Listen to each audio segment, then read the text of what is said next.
Okay, folks, here we go. I thought this was much better. I think you're beginning to think about what stories are all about. So thankfully, the words that I said last week have seemed to have hit home. There's some much better pieces of journalism. There's much more thought about the shaping of pieces and about the quality of piece and what is required in a news story. There's still a lot missing from some pieces that have just turned into commercial puffs, but we'll go through those as we come to them.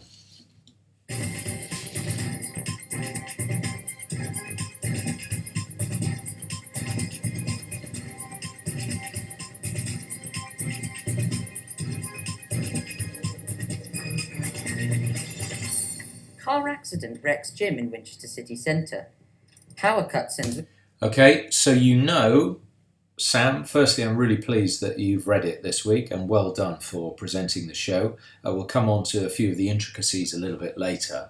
But you will know, this obviously has been done live, you've got to wait for the pictures to arrive before you start, because otherwise they don't match. On each of them, you're a little bit early. From brightly lit Wonderland into darkness. A possible cup upset for Winchester Football See, we've got to wait a beat, and then the football arrives. Club, as they are denied a potential penalty. And I'm not sure a penalty is enough to be about this upset. It's not quite big enough. But anyway, we've got a sports headline, and I'm pleased for that. tasty treat. Homemade chocolates from Hampshire. Again, we were a bit late with the pictures there. You've gone in too early, but we've got a real blend of stories there. So from that point of view, that's very good. Good evening, I'm Sam Waddington, and welcome to Winchester News Online. Good positive start, love it, and great to have you presenting.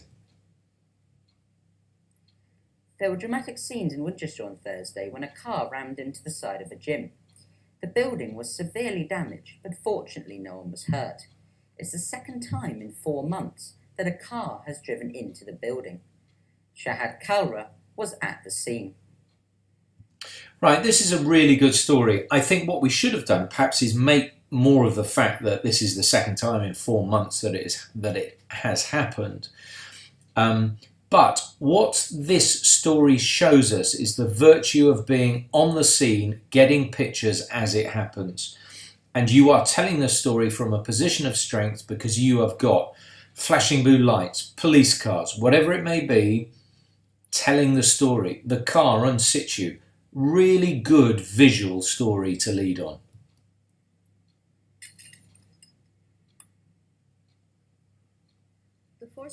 However, you've left this probably a little bit too long before your voiceover comes in. Usually only about 3 or 4 seconds maximum.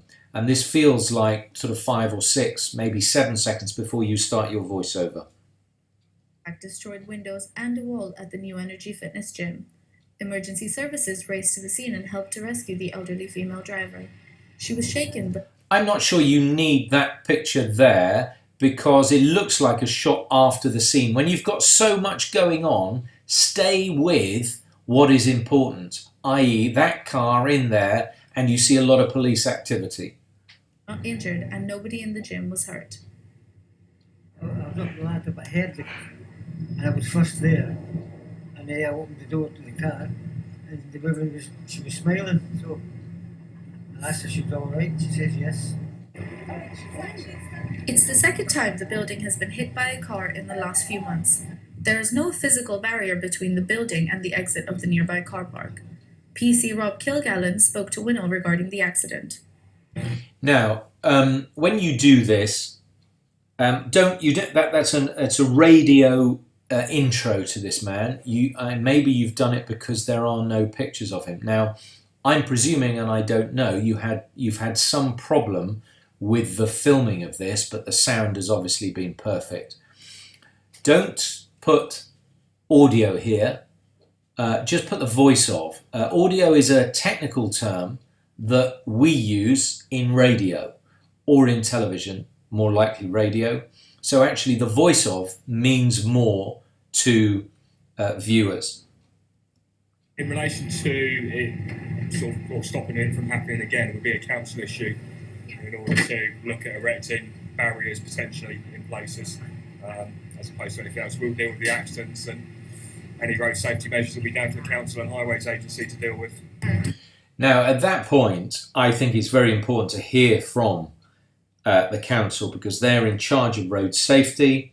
You know, you can also talk to the AARAC or whatever, but road safety people and the council are the most important people to speak to here. They're in charge of sticking bollards up here to prevent it happening again. It's probably their car park going over the road from right to left as we look.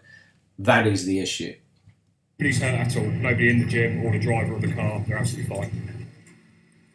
The gym declined to comment, and only the day before, a similar incident occurred a couple of streets away. 2 accidents in 2 days. Should Winchester residents be concerned? This is Charlotte Calder with Winchester News Online. I mean, Charlotte, I think you need a little bit more detail on this piece to camera. I mean, I think it's great that you've got all these pictures. It makes such a difference, as I said before. But I think you need to develop the argument and put it to the council, maybe, to say, right, what is the council going to do about it?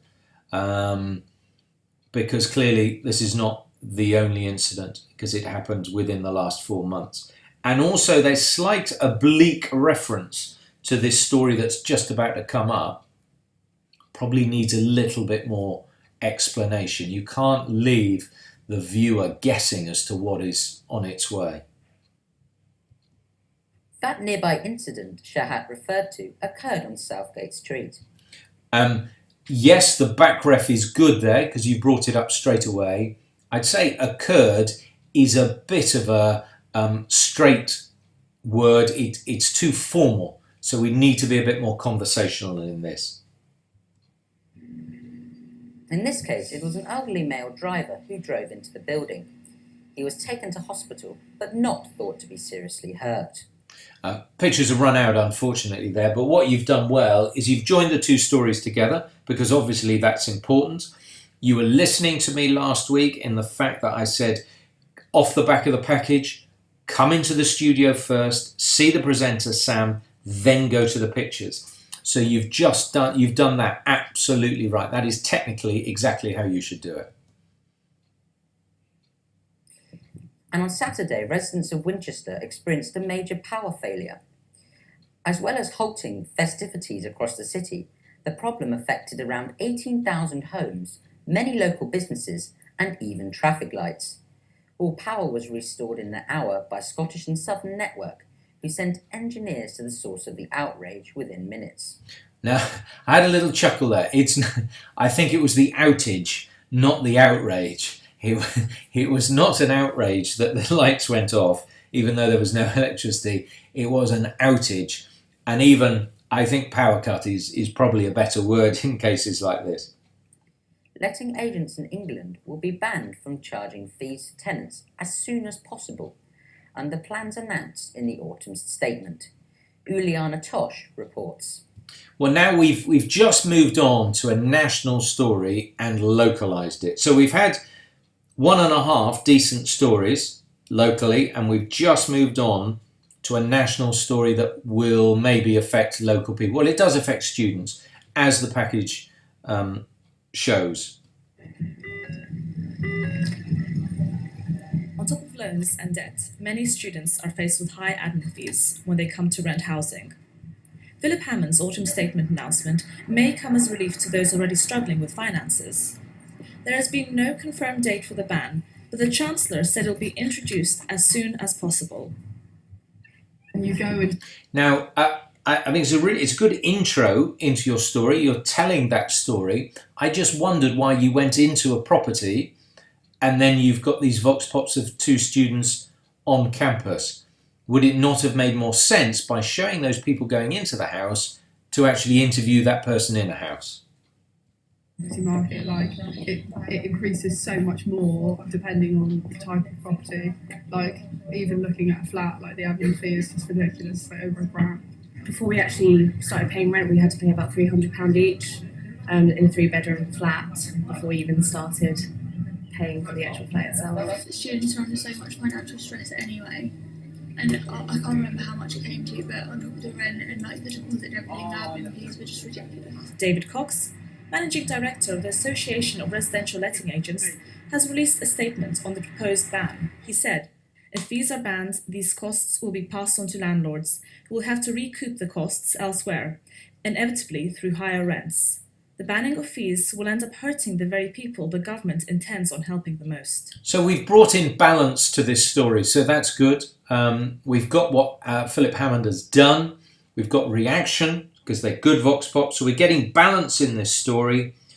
And now we've got the Association of Residential Letting Agents. So we've got a good balance to the whole story. We're hearing from each side how it affects them. For many students, the removal of the admin fee comes as a massive relief.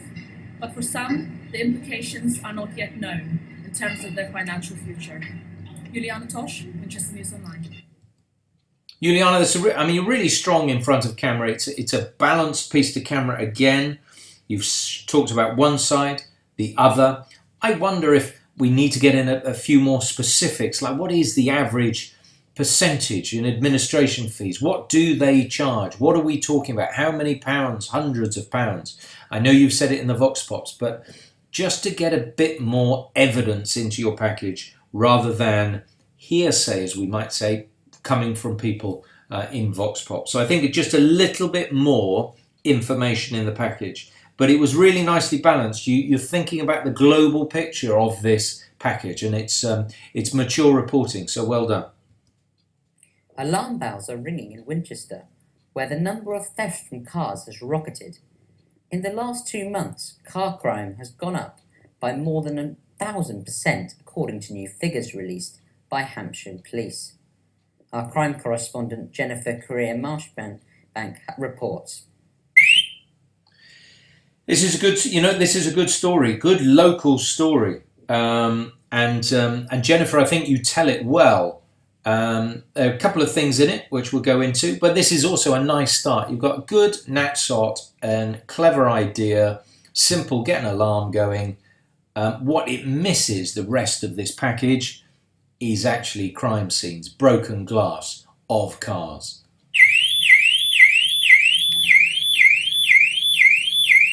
The sound of car alarms going off is becoming all too familiar to the people of Winchester. It's because car thefts across the city have risen by 1,100% compared with this time last year. Police say the reason is unclear. It's also a puzzle for the motor trade.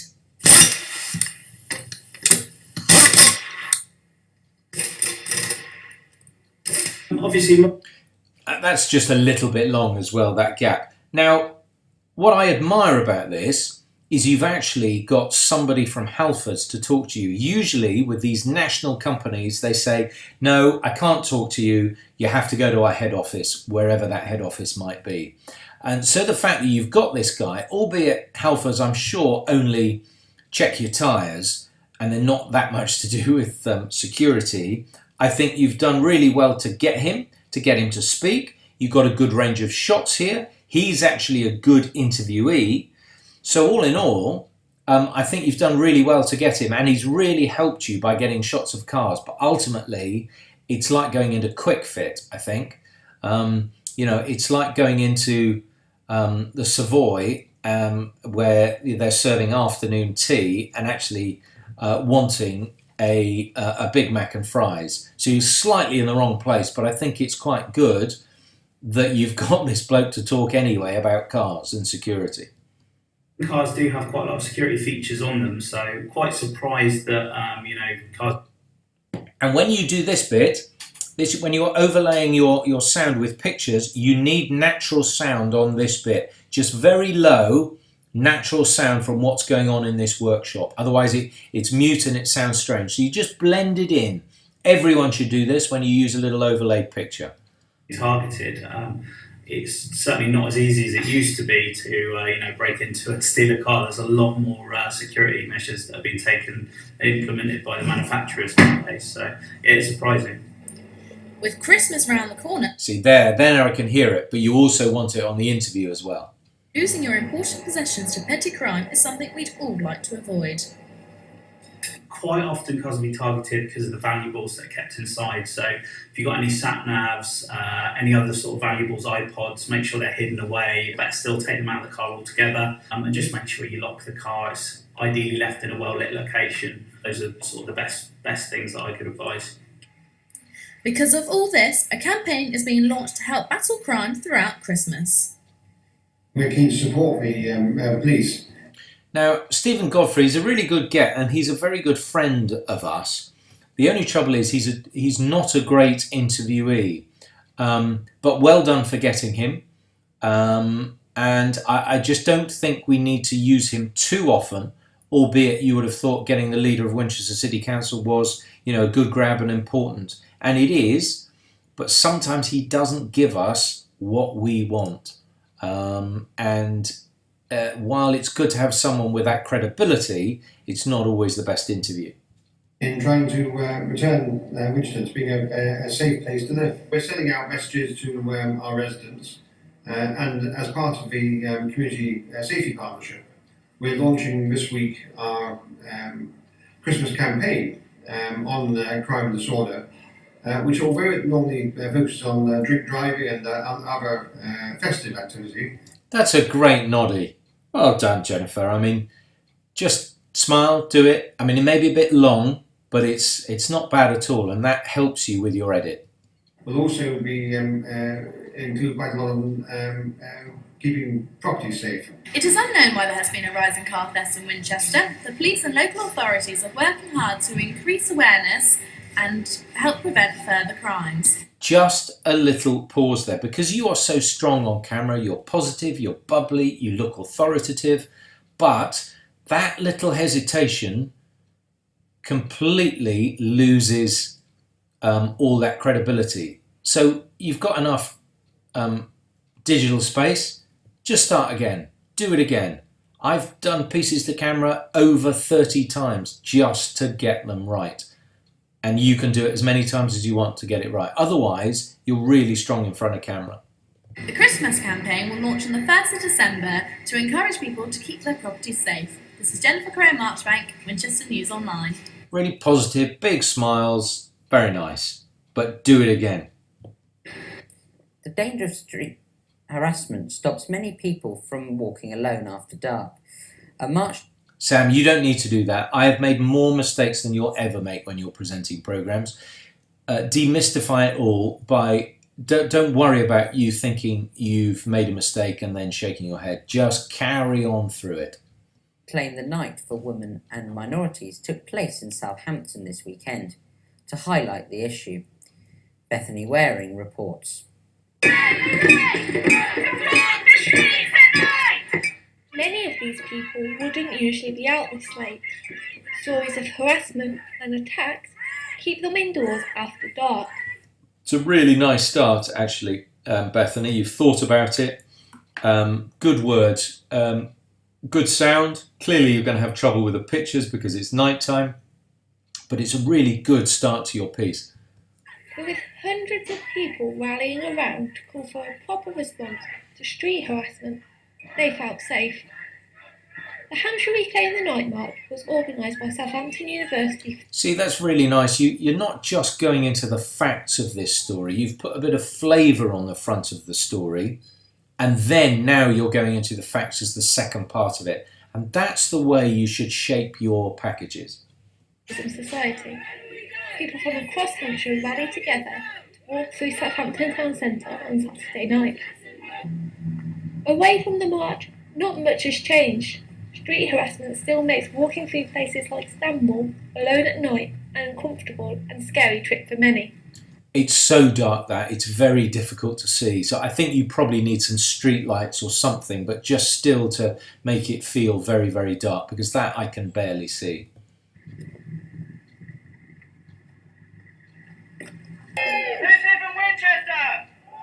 Members of the Winchester Feminism Society were at the march. It's good to use that. Bring it local. I like it. We asked what they could do to help put an end to street harassment. I think the major thing of what we can do is events like this where we make it known that this is happening, because I think unless you experience it, you don't know that it's happening, and I think it's important to realise that things are happening. The fear of being alone after dark is valid. A poll by YouGov earlier this year found that 64% of women in the UK have experienced unwanted sexual harassment. I think when you say 64%, you can say nearly 2/3 of women. I think it has a bigger impact. When you're doing figures like that and percentages, always think of something that is slightly bigger, slightly more meaningful. 64%, ironically, is slightly unquantifiable. If you say 2/3, nearly 2/3, I think that's a lot easier to grasp and maybe has bigger impact as well. Organisers have already said this is just a show of solidarity and they don't expect anything to change overnight. That means whilst people may feel safe in the relative safety of an office, tomorrow night the streets will be empty, and those women and minorities that don't feel safe walking after dark will once again not be able to walk the streets at night. Bethany Waring, Winchester News Online, Southampton. I mean, this is a really good piece to camera. I really like what you've tried to say there. You get slightly jumbled at the end, but I think you can just about get away with it because you're there amongst everyone. And it's just well thought out. So, look, I know we've got lighting issues. It's very dark. It's very difficult. You haven't been able to shoot properly this week. It's all been quite experimental. But I think this is well worth it. I think we do, again, need some more statistics or talking to people on the night. Why are you going on this march? What have you... More personal stories of what people have faced. And when you're in a situation like that and people on a march, they'll talk to you. It may have been very difficult because of the light and the technology of it all, though. I appreciate that. The social media trend with the aim of tackling depression has taken off and has received celebrity backing. Victoria Quinn has more. See, that's too short. That doesn't tell me what this story is really all about. It's actually a really good story and it's really nicely told, but I've not been led into this story enough. I've just had one sentence effectively, and then here's Victoria. It needs more to develop your story. You should really think about 3 things that you're going to put in and have at least a 3-sentence intro into your package. I'm ready to go at any minute.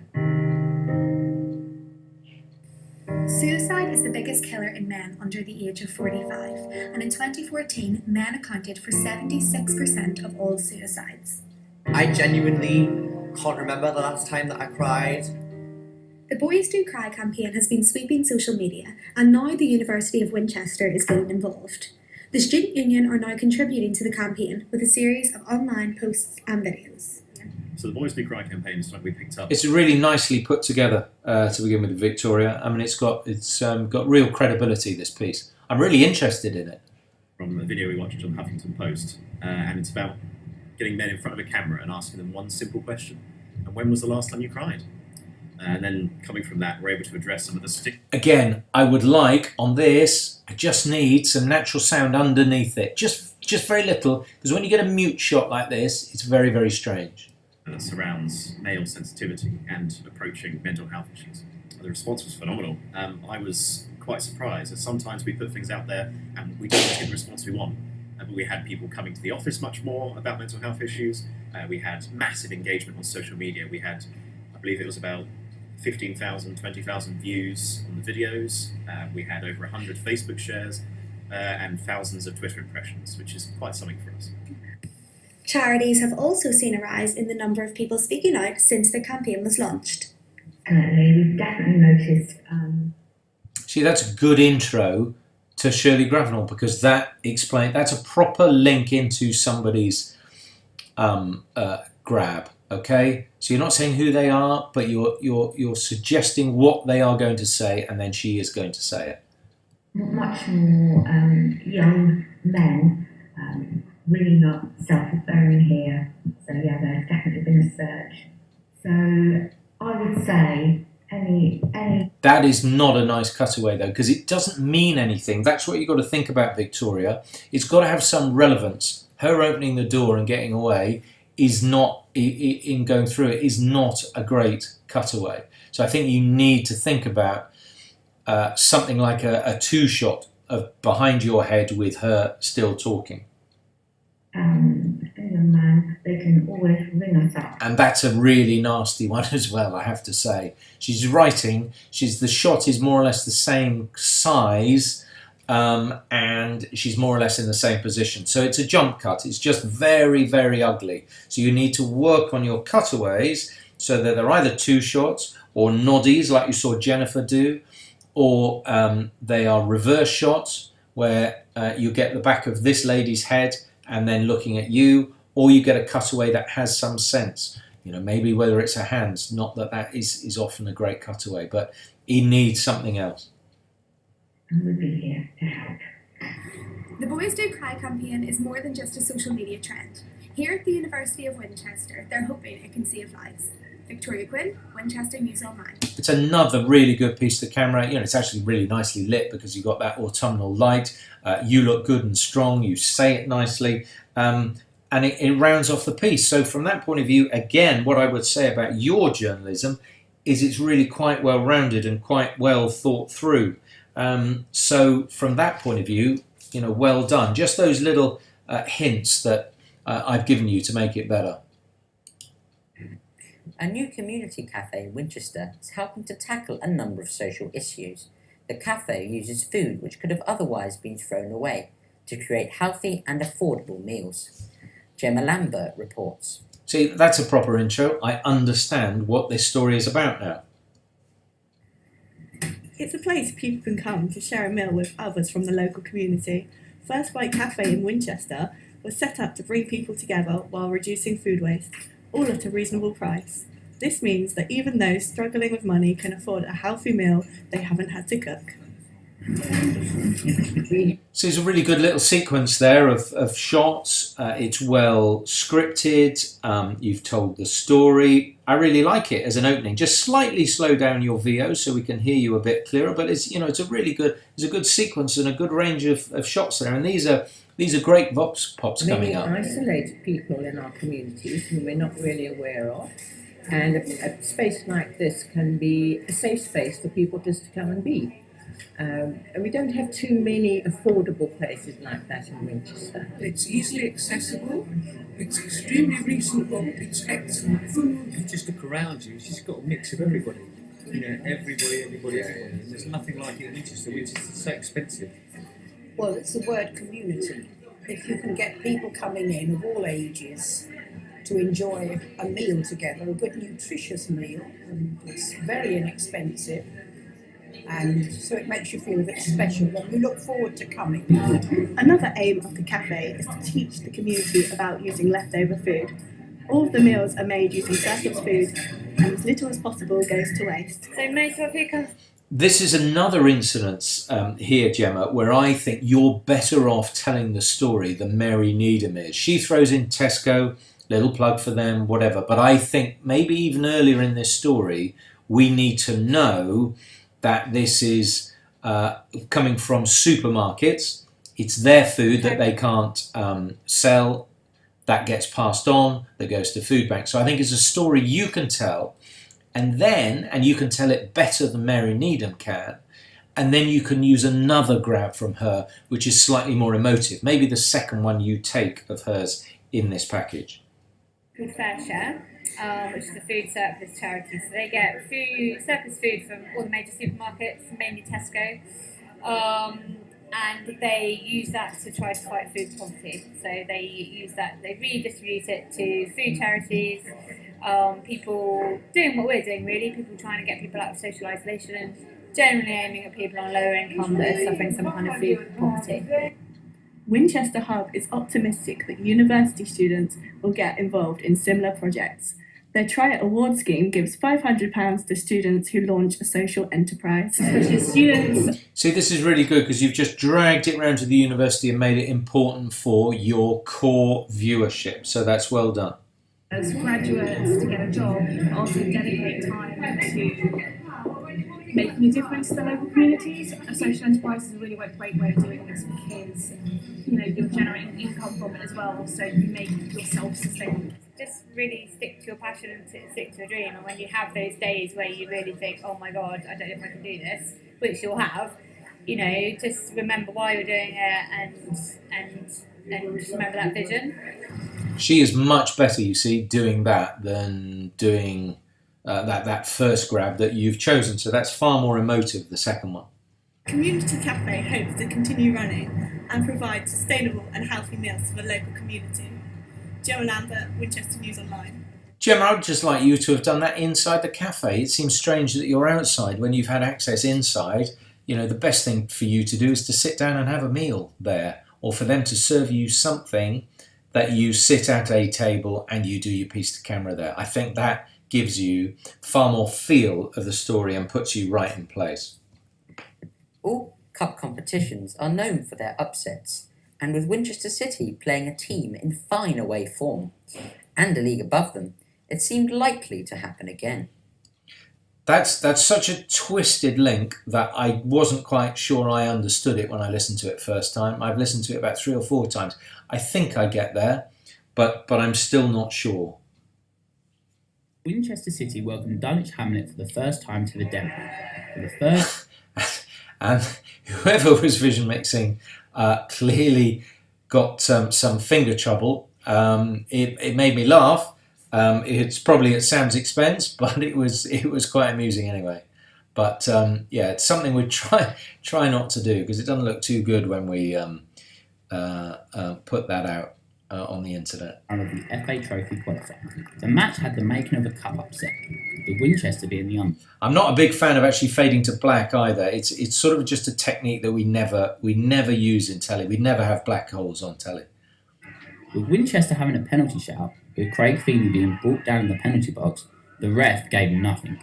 Dulwich put Winchester keeper Lewis Noyce into action, forcing him into a save and pushing the ball around the post. Remember, we can see him pushing it around the post, so don't say what you see. And another thing is this camera angle. It's great for the corner. It just becomes very samey when we're down here. But from the resulting corner, Dulwich's Nathan Green headed the ball home. Winchester then launched the counter, with Joe Briggs putting in a tricky ball. It wasn't a counter. This must be the second half because they're going down the same line, same goal, aren't they? So you've got to be careful about telling this story. They continued to look threatening, and from a corner, Howard Neighbour narrowly missed the target. I'm not sure he did miss the target, didn't he? Is that not headed or saved and put around the post? So I think he hit the target, but it was saved. So again, be careful with your storytelling. But in the second half, Dulwich came out the brighter side, creating multiple chances with Mark Weatherstone missing a sitter. I don't think that's a sitter. Is it? A few minutes to go, Winchester had the chance to take Dulwich to a replay, with a Craig Feeney header that narrowly missed. With Christmas. And then, so we don't know the final score. I mean, we only saw one goal, so we presume it's 1-0. It just needs another line. We can't just end our packages like that. So think about your storytelling. I think a few things were missed in that one. Party's just around the corner. It's time to put down the mince pie and dig out the DVD player. To assist with this, a Bournemouth-based personal trainer has created a dance workout which Amber Lovell has been finding out about.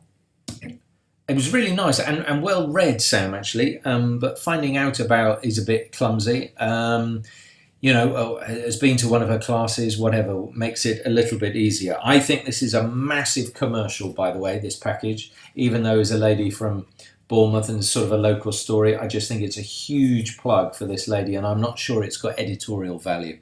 Plymouth-based personal trainer Tanya Bright has created a dance-based workout called Chicago that's due to be released as a home workout. The dance, of which was launched in 2015, is set to be available in your living rooms from next month. Tanya... See, that's just a big plug. I mean, that you could hear that as an advert. Available in your living rooms from next month.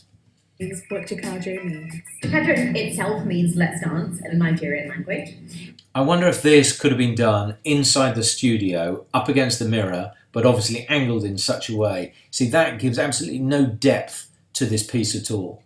And it combines R&B, hip-hop, dancehall, reggae, soca and Afrobeat to create an amazing new dance-based fitness program. Daniel. Again, I think you've said that. I think you, and if you haven't, you can say it. She's explaining something that you as the reporter can say. Who explains what led her to create Chicago. And basically I was... And again, you don't need to tee her up in that way. I know she's going to explain it, but it just needs to be simplified rather than teeing up. It's more of a radio tee up there. Zumba, teaching Zumba. I've always had a dance background, and basically it got to the point where I was running my own Zumba classes, but I was basically doing my own choreography using all different types of music, which basically led me to create Chicago. It's been found that the fitness industry in the UK is... Now, I'm loving you doing this. I would just love the fact that you did it in one of her classes. An estimated £4.4 billion. Nielsen, a leading global marketing company, has found that 82% of casual gym goers frequently work out from home. Rebecca Smith. See, that's really nice. That's really, you're bright, you're positive, you're enjoying it, you're in part of the, you're in the story. A frequent attendee of Chicago and a gym goer. But you should have been in the dance studio. Bournemouth began her personal fitness journey with a home workout and explains the benefits of working out from... Again, you don't need to say she explains it. She started with a home workout, bang, and then you just take her grab. You don't need that extra line. I first started off just using a home workout DVD. It was a really good way of just easing me back into getting exercise again. I would recommend it to anybody who just wants to sort of get their feet a bit wet maybe and try some things out. It's really good as well because you can just do it in an hour. It's so quick. You don't have to worry about going to the gym, getting your stuff ready, packing a bag and things like that. You can just put the DVD on, do it, and then you're free to get on with the rest of your day. Chicago coming soon to a home near you. I'm really pleased that you you had a person who was part of it, used it. You've got your human interest there, that it works, it is affecting people. So that is good. And I think one other thing in your piece to camera, or certainly in your voiceover, that you said, it's been found that X, Y, and Z, and then came up with statistic. You don't need to be, it's been found. You can just come out with that statistic. So just a few words, just script writing things that you can edit to make it a little bit, just a little bit tighter, really. Winchester Christmas Market has been running for 2 weeks. We at WINOL wanted to see how it was getting on. Our reporter, Julie Lee, went to talk to some of the people behind the stalls. Now, did you want to go and see it because you've run out of things to report on? Because this, again, is another commercial puff. I think once you've done it once, you've done it. And unfortunately, this time, I don't think there was as much atmosphere in this package at all as there was previously. And you definitely need some Christmas music or something underneath this to give it that real Christmas atmosphere. Astonishing, 350,000 people are expected to be visiting the market, and the stallholders are very happy about how it is going so far. Among them are a group of nuns who for the last 10 years have come all the way from Belarus to take part. We have... Now you're just getting carried away. You had your man who went to Belgium and wherever else he went, and now you've got some Belarusian nuns. I think we're squeezing this one further than it's ever been squeezed before. Also a lot of workshops. For example, you can see these ceramic products that we make in our monastery. Many people have a good attitude to our work, and they try to help us. They support. They give us some money for our social projects. Store owners say business is booming. Saturday and Sunday we couldn't get out shouting. It was so full in here. It was a really nice atmosphere, and everyone was keeping each other warm as well. So many people swanning about. It's really good. Yeah. This is the first time that we've come to Winchester. Compared to all of the other Christmas markets that we've done, this is brilliant. I think you only need this bloke once. You're really stretching it out now. Yeah, we're completely out of stock at the moment. It's been hectic. We've literally, that whole back wall was just filled with boxes and boxes and boxes, and now it's completely gone. We hit zero. So hopefully we're getting a delivery in soon, but all we've got at the moment is flavoured vodkas. He's a really good grab. That's really nice. But why is it ended there? I mean, there's no out to that. Whether you need another piece to camera or we need something. But again, I don't think there's not enough in there to tell me that is a story, a follow-up story to the original. Don't worry if you haven't started your Christmas shopping yet. Local entrepreneurs will be selling their products throughout the December in Winchester. Rihanna Uzarali tells us about it.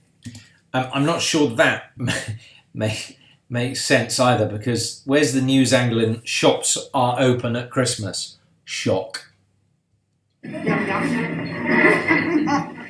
Shoppers in Winchester will be spoilt for choice this year when it comes to buying Christmas presents. Made in Hampshire is a pop-up shop selling local produce, artisan gifts and crafts at the City Museum. It's funded by the Hampshire Cultural Trust and Arts Council England and gives people the opportunity to watch demonstrations, listen to talks and taste samples from local craftspeople. The quality of ingredients we get locally is just amazing. I just love the chocolates. It's and the smell of it and working with it. Yeah, sound on this one is not great, is it? Again, it's a perfect. I know it's very good for the community. I'm just not sure it's really floating my boat.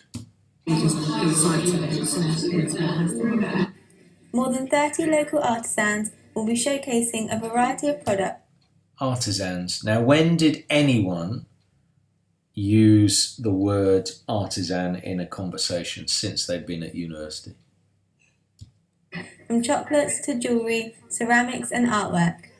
The shop will be open until the end of this year. And then it suddenly disappears, Rihanna. So again, there's no ending to quite a few of these stories. We've had that problem on sport. We had that problem, Julie, with the Christmas market, and now we've had it with this one as well. It didn't they? And that was, even though I've just ruined the timing of that, a nice little outlink, a back ref. So I'm sorry for interrupting that, Sam, but well done. That's all for this week. Remember to check out our website, WINOL.co.uk. Thank you. Goodbye. I love that. And then this voiceover suddenly comes underneath this one. Look, I can still hear sound.